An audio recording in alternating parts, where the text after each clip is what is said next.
And today we have Skip Ziegler with me. I'm Adam Walter, for those of you who do not know me.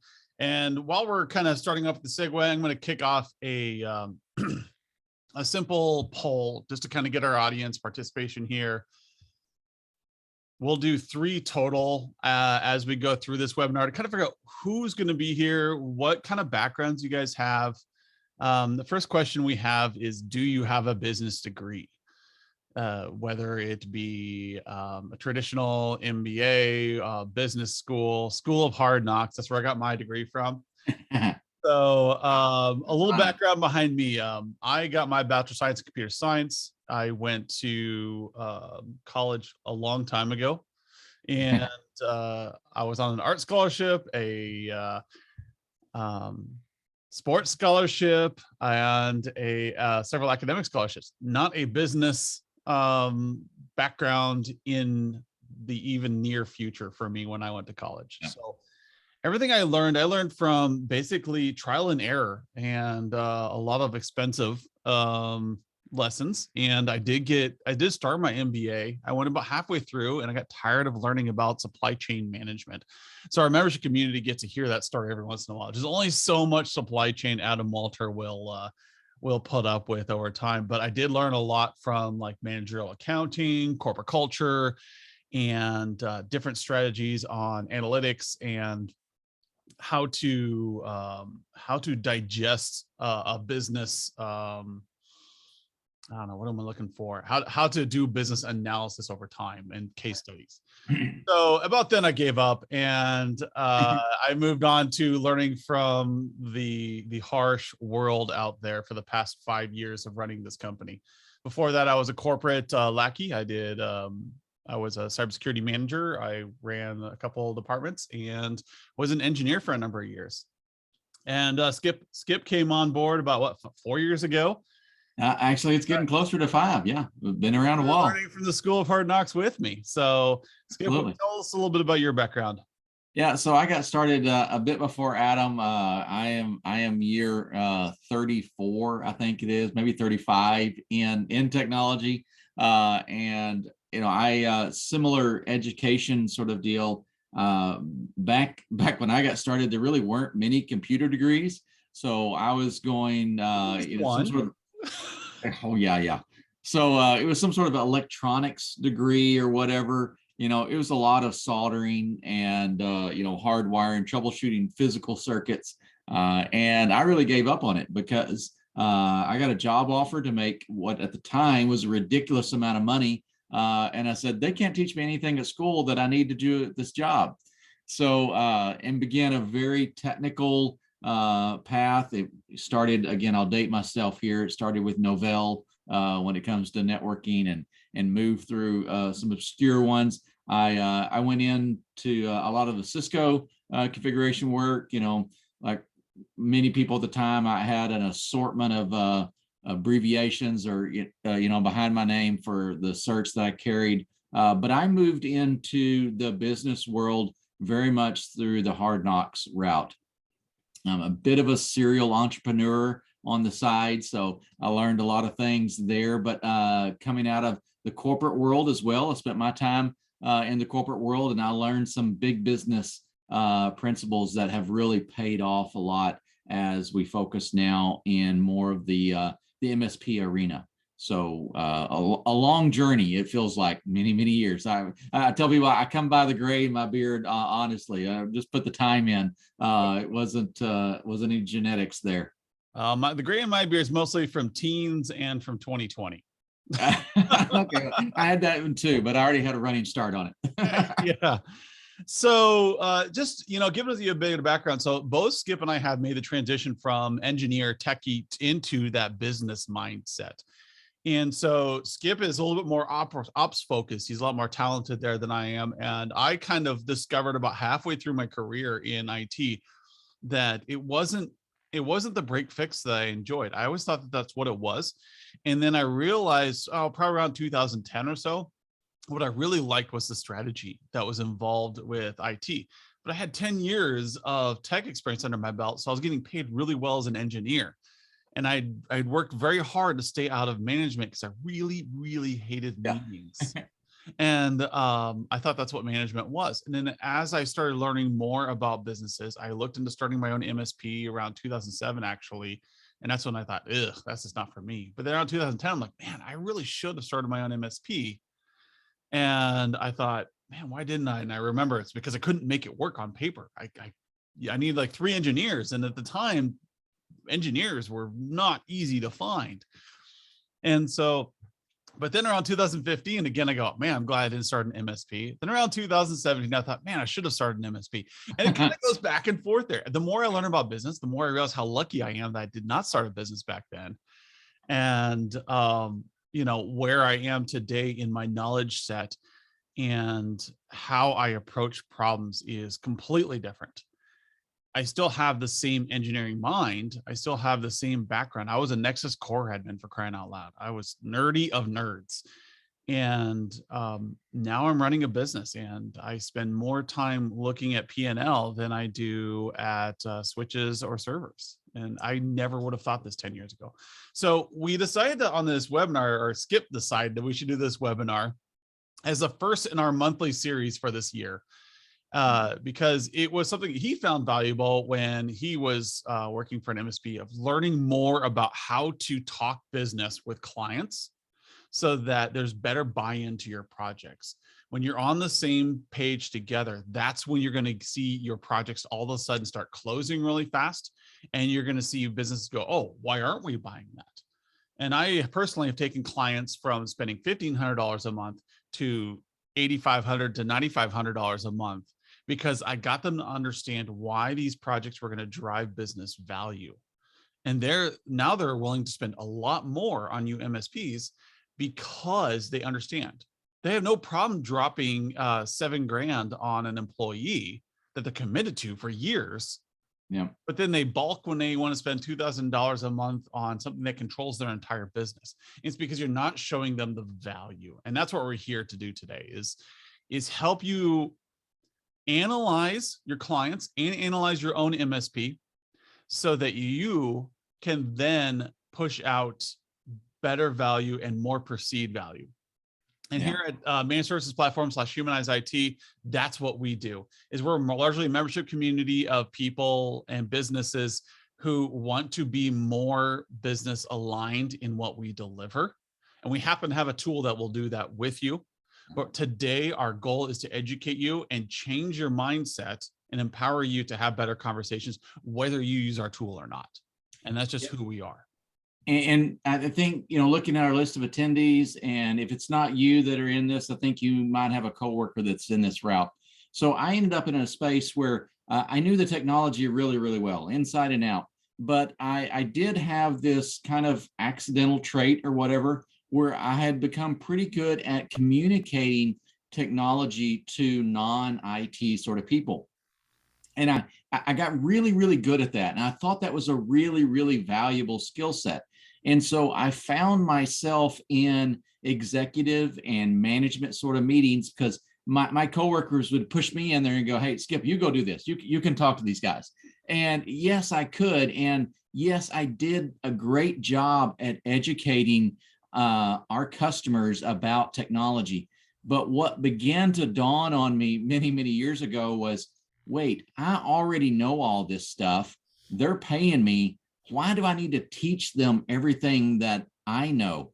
Maybe this engagement should kind of be the other way. Maybe I should be learning more from them rather than me trying to educate my customer about how VLANs work. Do they really need to know that information? Or do we need to build a trust relationship where they understand, I'm going to take care of the technology. I'm just going to make sure it aligns to what's really important for them. So this business focus is, I feel, one of the reasons why I suggested it is I feel it's a really good primer maybe for those techie guys that want to get more involved in those business and executive conversations, but they're not quite sure where to go from there. They don't have the MBA. They're not an owner of a company, but they do understand the value that, hey, technology can really drive an organization. It can really help them succeed. It can mitigate risks. It can transform the way they do business. how do we make sure our technology solutions are really valuable to our clients? That was the end of my segue, Adam. Sorry, my phone fell off my desk. I was flipping it over because Yeah. as I know no one on here has a personal life, but I try to keep my phone out of the way because my kids for some reason won't message me all day, and then I'll be right in the middle of a webinar. So we do frequent webinars here, and immediately either my wife or my kids will start messaging me. Yep. And it drives me crazy.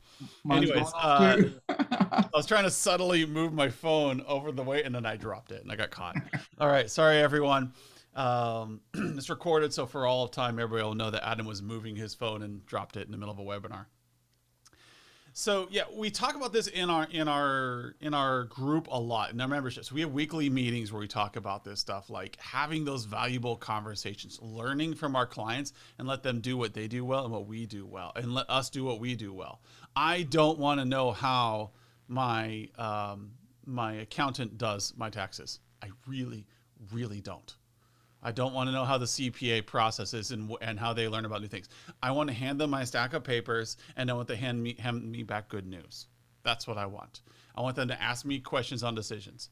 So we're going to kick off. We're running a little bit here behind here, but stating the problem of what we have is that we have tech people who start businesses, and it looks like about 67% of you on this call don't have a business background. So the 30% that do or went to the school of hard knocks can judge me all you want or correct me. Chime in on the chat. But anyways, when a tech person starts a business, they start quick and then they plateau really fast. So what happens is a tech person has a couple people in their back pocket. They know that they're really good at their job. They know they'll be able to do this, and it kind of funds their initial startup. But then they don't know how to scale. Maybe they get some word of mouth referrals and they grow a bit. And if they're, pretty gregarious, maybe they learn at some networking events, they got some more clients. Maybe they stole some from some unhappy businesses, and you kind of have maintained this steady level. You're really good at what you do, but you're not growing at the rate you thought you would be. And that's because you're not transitioning from tech to business owner. And we're going to talk about that throughout this webinar. So we're going to talk to you about what the main objective is. We're going to give you 2 easy, free things you can do that if you've read any business strategy, you might have heard of a couple of these, but we will teach you how to run them. And they don't take very long, but they're very useful. And then finally, some books and resources that you can subscribe to that will help keep you up on business theory without making you want to just bash your head into the desk. So these are things like I joke around with people, like in my MBA classes, there was like 5 or 10 minutes where it was like, oh, that's really cool. I didn't know that before. And then there was the rest of the semester and thousands of dollars down the drain. And I am here to help you in this webinar to take just like 3 of those lessons that I learned and Skip knows, and just be like, here you go. This is an MBA in about 15 minutes total, with a bunch of fluff of us talking over everybody. Yes, Richard, phones do have a do not disturb feature, and it was on, but my watch buzzes. So anyways, this brings up our next poll. So while I'm talking about this next section of how do you make the transition, there is an extremely, extremely important question I need to ask everyone, and you should ask yourselves this question at least once a quarter. If you really want to make sure that your employees and your team are aligned with your customer, you need to know, why are you serving your customer? What does your customer want? What is the number one objective for your clients? You walk when they talk to you, when whether it's clients a will dog talk kennel, to you, or it's a business office, or it's a bank, what is it they want from us? What is it they want in general with their business? What is their number one goal? Yeah, and while we're waiting on everyone to answer, I do want to mention we already have a couple of people chiming in there on the chat. please feel free to put some questions out there, or start some discussions in the chat.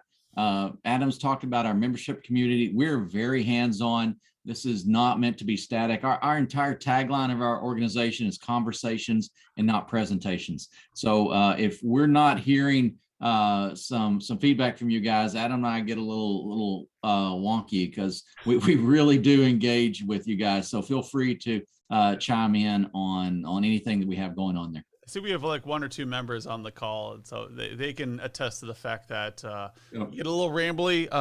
You will get a whiteboard at least one point in this call. We do not believe in slide decks here at Virtual C. We believe in conversations, not presentations, and that's our tagline, and we'll stick to it. Looks like a lot of people are answering here. We got a couple people saying keeping tech up to date. We got a couple people saying understand how much they have to spend. And no one has thought, understand why tickets did not get closed on time.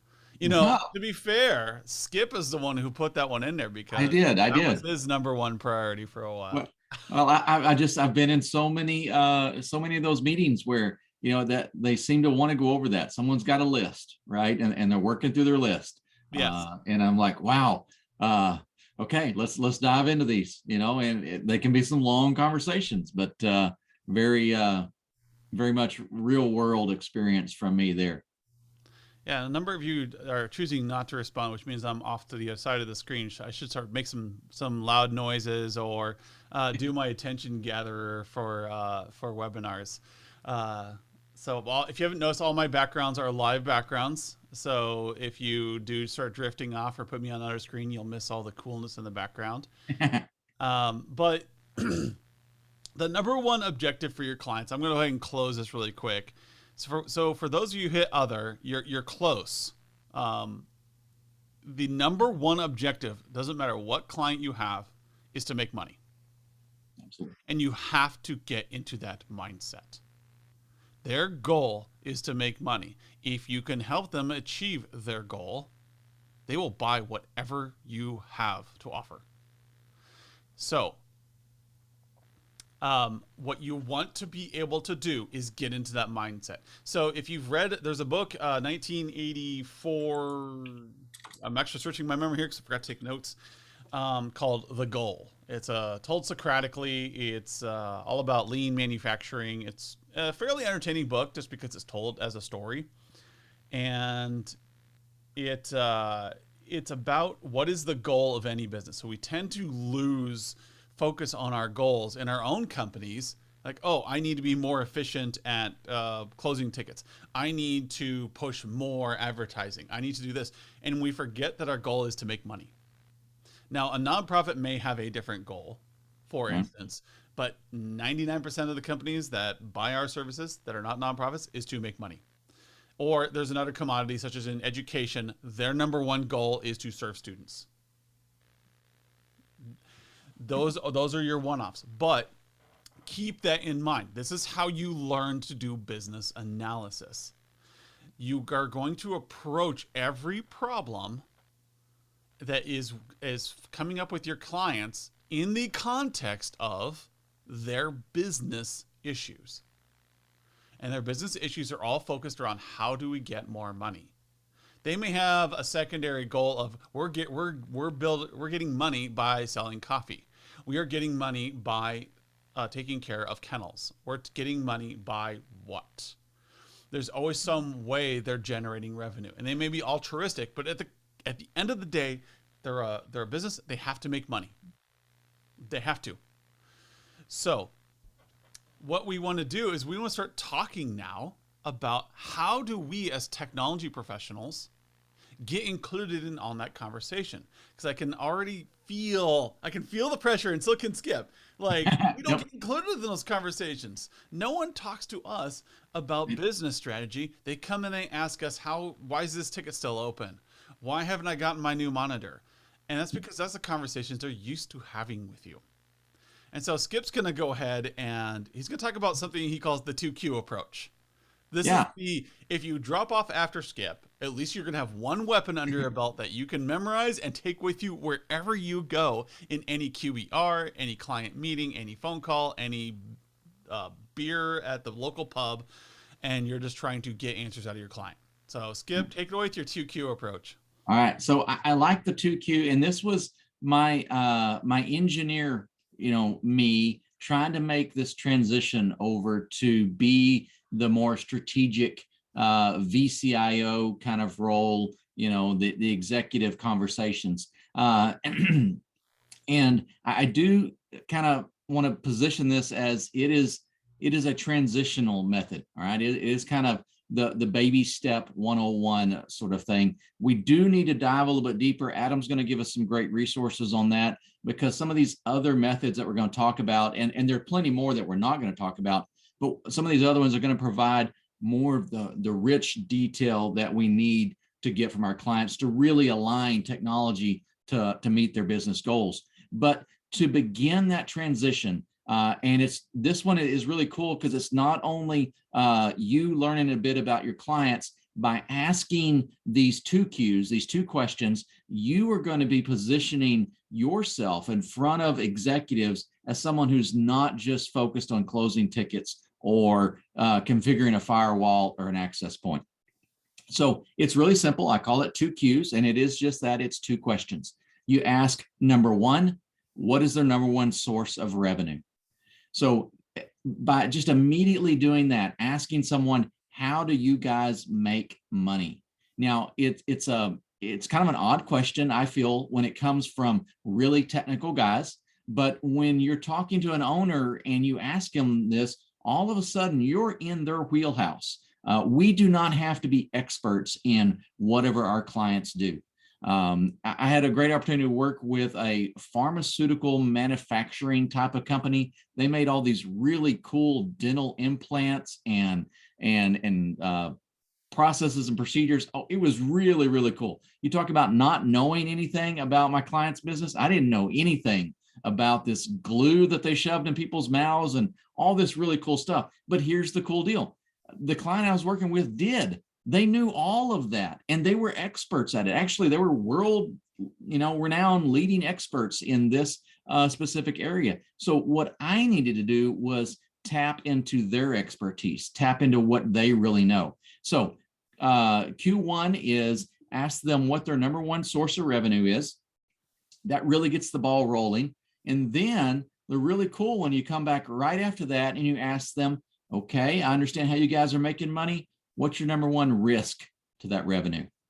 Now, for some people, that you're going to get a variety of answers on that. Maybe it's competition. To use the example I was talking about, this pharmaceutical company, one of the things they were really, really concerned about was someone stealing their intellectual property. And so that was top of mind for them. If some of their manufacturing secrets got out, it would really, really hurt their business. So right off the bat, asking a simple 2Q, I had a good perspective on what was really important to my clients. Now, I tell people, you kind of can pair these up. So you might have a pair of 2Qs. And so you might go on to ask, okay, what's your number 2 source of revenue? And then again, what is the risk to that revenue? And usually just doing that will give you a great basis, a great starting spot to begin these strategic conversations. So 1, you're going to know a lot more about your clients, or at least verify what you think you may know. And that's a very valid process to go through. And then number 2, your clients are going to begin seeing you in a different light, in that you're all not about just the technology. You're not about just closing tickets and making sure the blinky lights keep blinking, right? You're there to help their business and help them be successful. Oh, you're muted, Adam. We lost your video. And the great thing about having 2Qs is we have a lot to do. You guys are not just business analysts, so you can't walk around with this business mindset all the time. And so having the 2Qs, having those 2 questions right off the bat, that is an easy, quick win. And they are awesome questions that will drive better answers. And what happens in my career is when I teach a technician or an engineer how to ask these questions when they're out in the field, is that they come back with great ideas because they opened the door for the client to tell them about their workplace. And then the engineer, being the problem solver, the natural problem solvers they are, think, well, why don't you just do this? You would make a ton of money. Not everybody has those thoughts, people. Engineers do. We solve problems. We see a solution, but we got to identify the gap first. And if we're too busy telling a client about who we are and what they need, we're not listening to what their actual problems are. Where are they having problems with revenue generation? What are they worried about in their marketplace? And so there is this tool called the Porter's Five Forces. And I use this to evaluate my own company as well as everyone else. So if I've got a big client, if you've got a big MSP, there you go, put it in chat. If you've got a big MSP, there is a opportunity for you to learn about your client and what they do and differentiate yourself from everybody else in the field. So if you want to like read up about what percentage of the conversation should be client voice, as much as you can. Yeah. I'm going to circle back to that question, Emily. Thank you. That's a really good one. Yes, because we actually talked about that earlier. You know, with Skip and I, it's 0% because we just talk all the time. So what you want to do is you want to learn about your client in a way that shows that you are different. Everybody else is going to walk into your client and say, here are all the solutions we have for you. You walk in, and if you do something like a Porter's Five Forces, you can now say, here's what we learned about you. Can you tell us more? You know, why do you need to know? Like, well, technology has a wide scope, and we want to make sure that we're aligning the stacks that will effectively make you the most money. Whoa, I just changed the conversation there. You are going to align technology that's going to make your client the most money. Imagine if anybody came in and told you that. Now, every once in a while, you'll see some of these marketing and LinkedIn people say, like, you want to grow your revenue by 200%, work with us. That does catch your eye, at least. And so when you walk in as an MSP and say, we don't just fix your technology, we help your business succeed. We want to be part of your success story. That's somebody I want to do business with. And when you walk in with Porter's Five Forces, you're able to easily identify 5 areas that your company or their company is working on. This is a little bit more complicated than the 2Q. So if you want to go into a deeper dive, here are the 5 areas you need to study. And then I put a link in the chat as well of, and for YouTube people that are watching us on YouTube, you'll see it in the description below. But these are the 5 forces on any company, including your MSP. The great way to look at this is that you can do a first Porter's Five Forces on your MSP and look at the insights you gain. Now, you can do a 5 forces on a big fish that's out there, a whale client, and get to understand their pressures and find solutions for them that they're really going to care about. Maybe they'll really care about virtualization. Maybe they're really cared about work from home. Maybe they're trying to compete in the workforce for a dwindling marketplace of employees, and you can help them by giving them some strategic advantages in your tech stack. And so with that, I'm gonna go ahead and flip over to the whiteboard mode here. Well, while he's doing that, and the beauty, yeah, I cringe every time. It's, you know, he calls them that they're virtual Crayolas. All right. So, but anyway, Crayolas. We'll endure. But remember, our goal in running through these is we're not really, again, we're not trying to be experts in our client's business. We want to understand their business. So when we understand what's really important, we're going to be able to identify the technology resources that's going to support them. So as you go through and you do like a Porter's Five Forces or any of these other methodologies, what we want to generate is what we all love, right? Bullet points.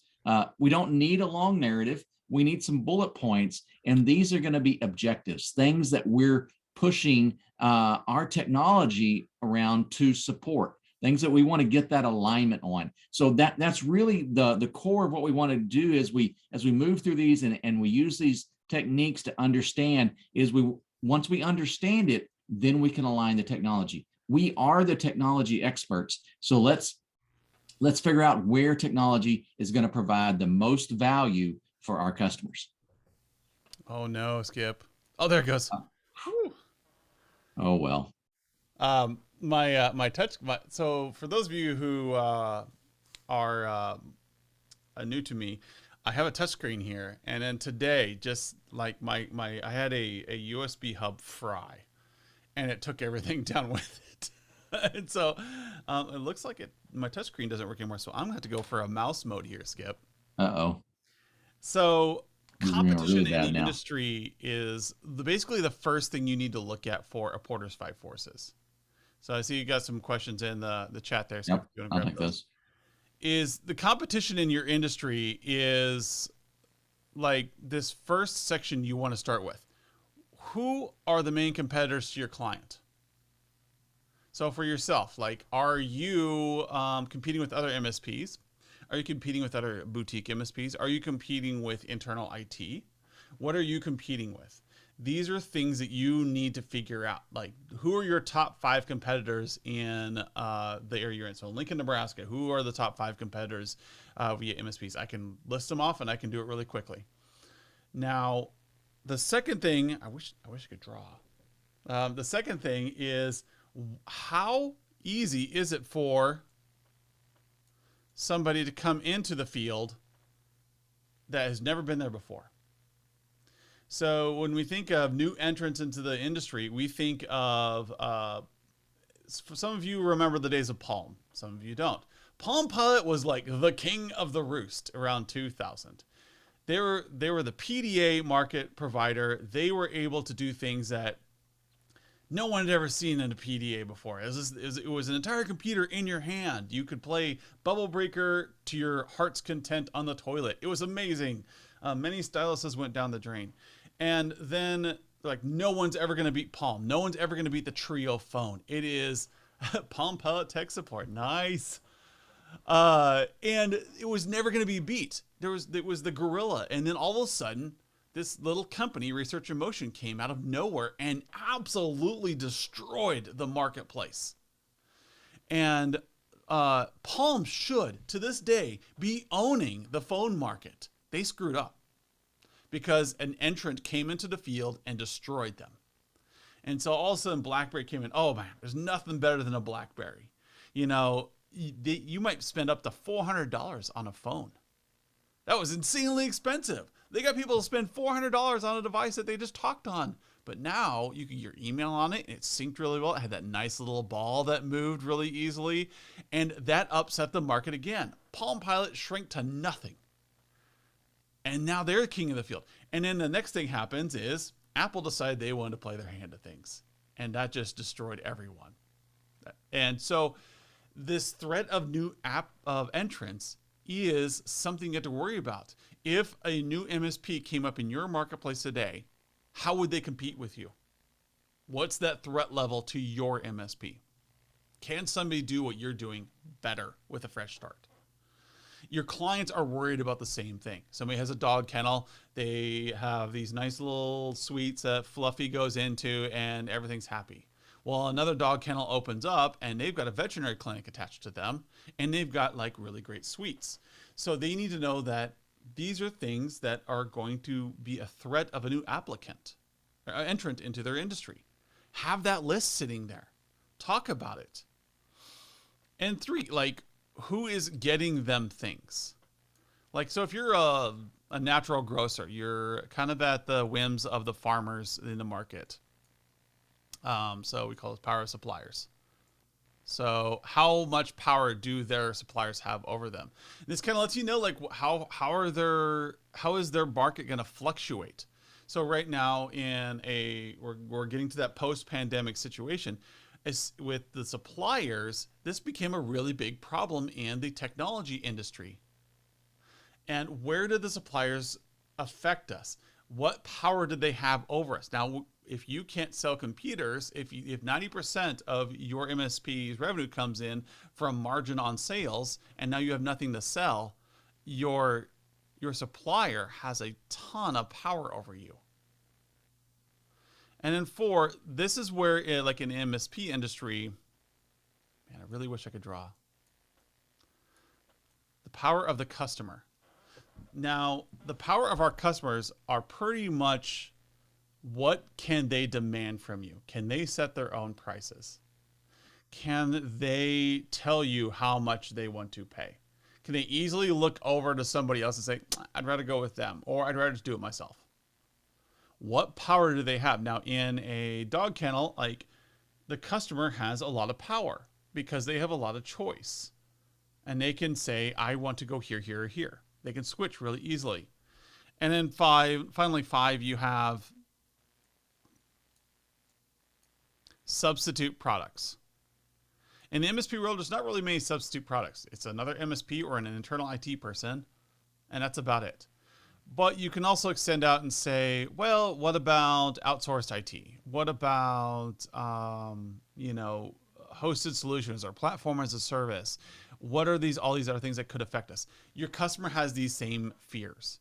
And when you can identify all 5 of these and put them down on a list and say, give 20 minutes of thought to this before you walk in the door to pitch this customer, or before you walk in to pitch them your latest program or your latest product suite.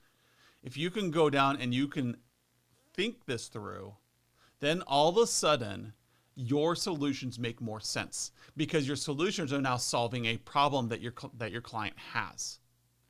Yes, you may have the best firewall on the market. You may have the best server on the market. They don't care, but they do care when you walk in and you say, hey, you know what? This is going to make you a better competitor in the industry. It's going to give you a competitive advantage because of X, Y, or Z. And the dog kennels, you're going to have high def live streams of Fluffy walking around her kennel all day. That seems silly to us, but to a dog kennel who has 16 locations throughout the city, that's a big deal. They And get now, chosen then.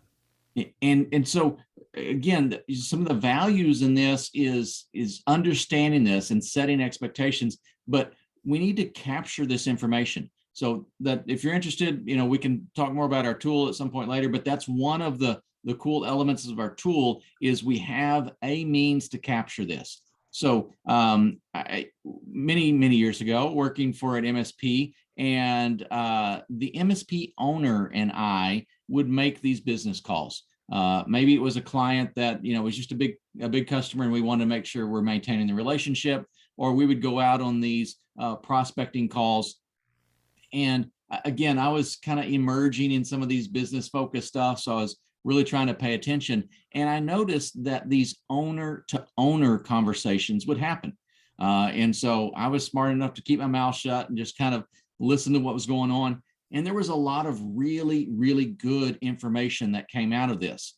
I couldn't really replicate it because at the time I wasn't a business owner and I didn't have that perspective to come with. So using a Porter's 5 Forces gives you a tool to, 1, have that conversation, but then 2, we need to capture this somewhere. We need to make sure that this is available not only in that conversation, but it's available to the rest of our team. Because what happened, again, my personal experience there, these great conversations would happen, but the elements that were so important just kind of got left hanging, floating above the conference table, so to speak. And then we'd get up and leave, and we had a really, really difficult time in taking that good business related and business context information and doing something with it later. So this is with the Porter's 5 Forces, it gives you a great methodology to go through here. We can uncover some of these things, and then we document that. And now we have something to leverage into our next QBR. We have something to leverage into the next budget meeting or the project planning meeting, or maybe we're trying to, make a competitive quote with a new customer. If we feel that we can bring our sales team in and they can understand what someone's trying to do, we can sell them a solution that is going to really impact one of these areas of the business. Now we're getting some traction. Now we're getting some leverage in our clients. So it's not just an exercise that you run through to make sure your clients see you in a different light. It's an exercise you run through so you can get data and act on this going forward. Yeah. Any of your engineers. So with our tool, we have spots where you can record, things about the client. And any of your engineers coming in and talking to the client should understand, like, generally, where is the client? What are they? Are they a dog kennel? Are they a bank? That's your in your face kind of ideal. Second thing is, do you have the two questions answered? Are you able to say a little bit more about how is this company generating revenue and what's threatening them from this? A Porter's five forces is going to put them under the microscope, and you can do like an entire report, like a 10-page report using the five forces. And in the chat, you can see the link to, or for YouTube, it'll be below, the link to how do you digest a five forces. And you walk in with a five forces and you look amazing. I'm telling you, because a lot of times you'll come with information that not even your client knew about themselves. Yes. And they're like, oh my gosh, not only do they take care of our technology, but they understand us. And but now you can name your price, or you can be more aggressive with your pricing, because you're not just a break fix shop, you're a business partner. You're somebody who has a head on their shoulders and is a valuable asset. And I can tell you, even being a low end tech, like entry level tech, when you've got that on your shoulders, when you've got that relationship, you are worth so much more from a perception value than somebody who is like high end, six figure salary. But when you come in and you say, I understand who you are, here's my vision of who you are, can you help fill in the blanks here? Anything I'm missing, maybe a competitor I overlooked? Because then when we provide you solutions, we're going to be able to provide you solutions that align with who you are. And now, instead of spending $1,500 just for your services, they're now spending $3,000 or $7,000. Yeah, I would. We have a question here from Richard. We have a number of not-for-profit customers. What would be your Q2 for them? It's the same. Because as somebody who has served as the president of nonprofit boards, and Skip, you've been on a couple nonprofit boards, I think. Yep. We care about cash a lot. Yep. The funding. Yep. Funding throughout the pandemic for nonprofits. Oh my goodness. Number one question, every single board meeting. Where's our revenue? How are we doing? Do we need to shut down? Do we need to let people go?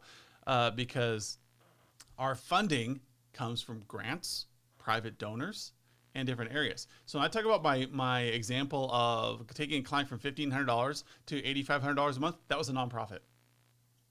How was I able to do it? Because I understood how they were getting their funding, where their forces were on their company, and I was able to say, if you do this, you're going to be able to keep your students. You're going to be able to do one laptop per child, and your teachers aren't going to have to fight the internet and technology all the time. So you'll be able to include Google Classroom, which is going to get you more students.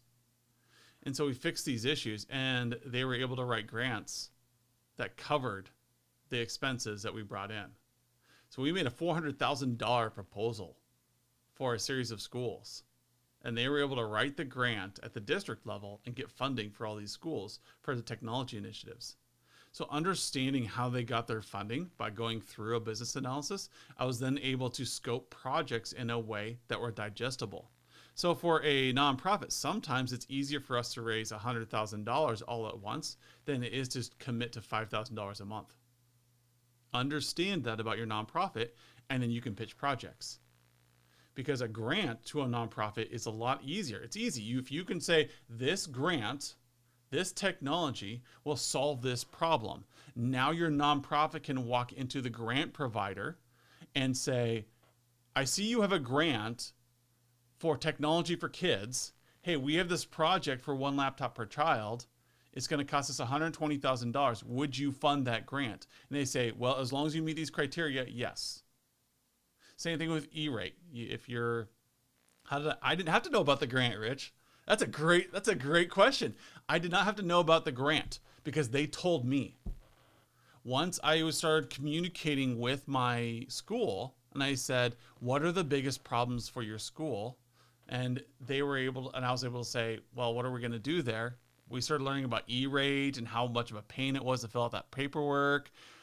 They brought me into conversations with the district president so that they could talk to me about what was going on and why they weren't able to do X, Y, or Z. And they came up with the idea of like, oh, well, we have these different funding organizations, and if we could put it in a technology focus, we know we can get funding because they know the dollars are out there. Those administrators, they know where the dollars are. The board knows where the dollars are. And if you happen to be able to bring in that, so if you're really focused on E-rate, so those of you who deal with E-rate out there, you know what qualifies for E-rate funding and you know how to get it there. And so you can help your client understand what to put on there. So asking leading questions to get them to tell you about their money problems so you can work on a fix. Kind of. You want the big forces. You want the stressors on their company. So what is it that they're generating cash from for in the private sector? What's the number one source of revenue? And a lot of them are very open about that. Hey, you know what? We board dogs. We are a private school. We're a charter school. We are a nonprofit school. We are a bank, and we get a large amount of our funding off of private loans. And so you're able to say, here is some technology, and here are the areas of technology we can focus on to give you a better competitive advantage there. So you want to ask leading questions to get to know them better so that you can support them better. You guys are smart engineers. You just need to put technology in context. Selling my school a firewall for $5,000 was a hard sell. Selling them peace of mind in their classroom so they didn't have to fight the internet because they were woefully underpowered every day, that was a dead ringer. That was easy. Oh, and by the way, E-rate will fund 40% of that for you guys because you have this many free and reduced lunches. I knew that because I'd worked with E-rate before. Well, and John, here's another example that I found on experience. I worked with a company at one point, and I thought I knew what they did. All right, I kind of went in. Fortunately, didn't stick my foot too far in my mouth with them, but I thought I showed up because I'd had previous experience in this industry, and so I thought I really kind of knew what was going on. But once I got in there and we started going through an exercise, I realized that they had a huge manufacturing division that I really didn't appreciate in all of our other conversations before. So when I understood that they were making all this money off of literally a foundry they had out in the back, I mean, they're literally melting metal and pouring it into molds.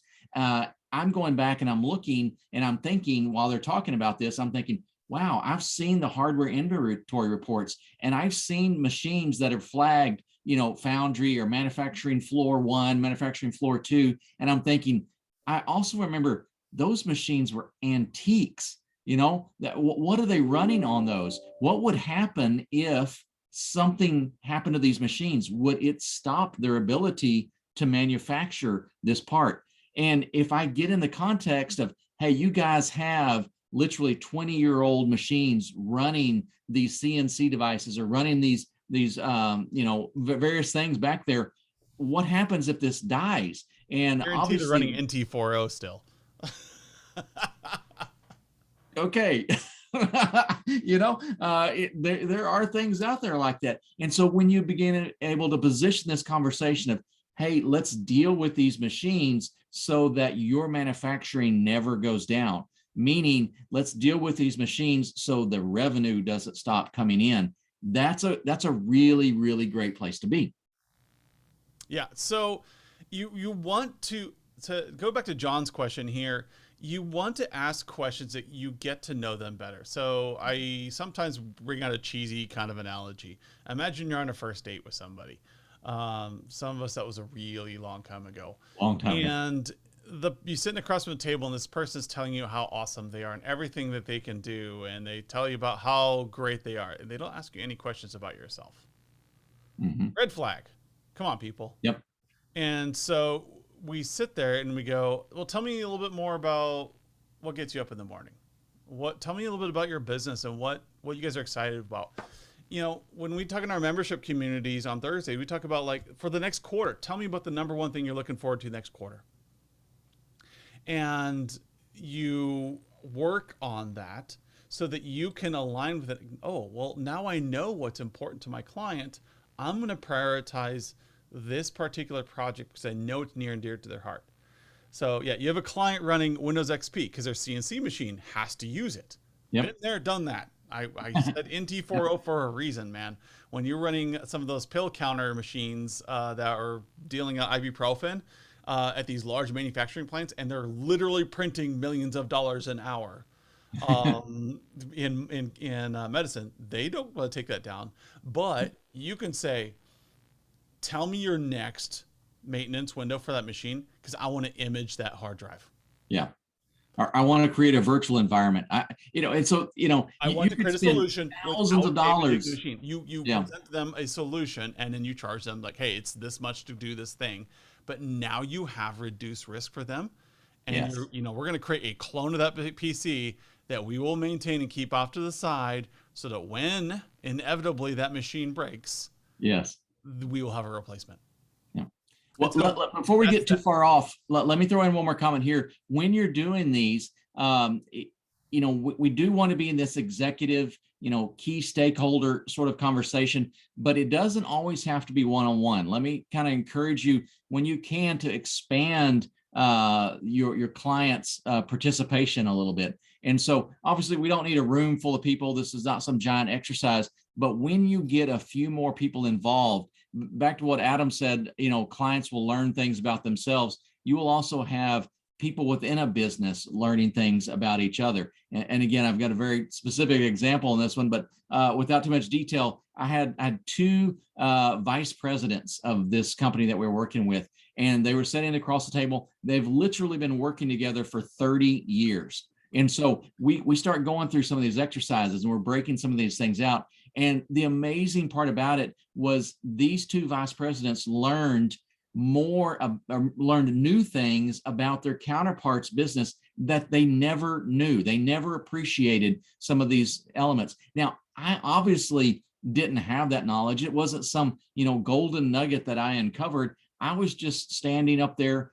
I was doing it the Adam version. I was doing it old school. We had actual whiteboard and a dry erase marker, and I'm writing stuff down and asking these leading questions. And these guys are just producing, mountains of valuable data. And they thought it was a great meeting. At the end of this meeting, they thought it was awesome because they learned something about their organization, but they kind of saw me as the guy who brought this information to light.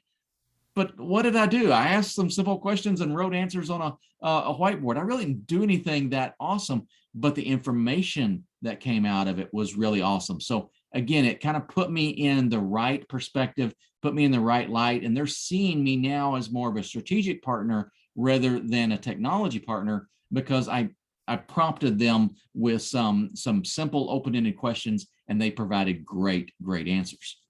So we're running close on time here. I posted a great set of books. I know people always ask, what books should you read?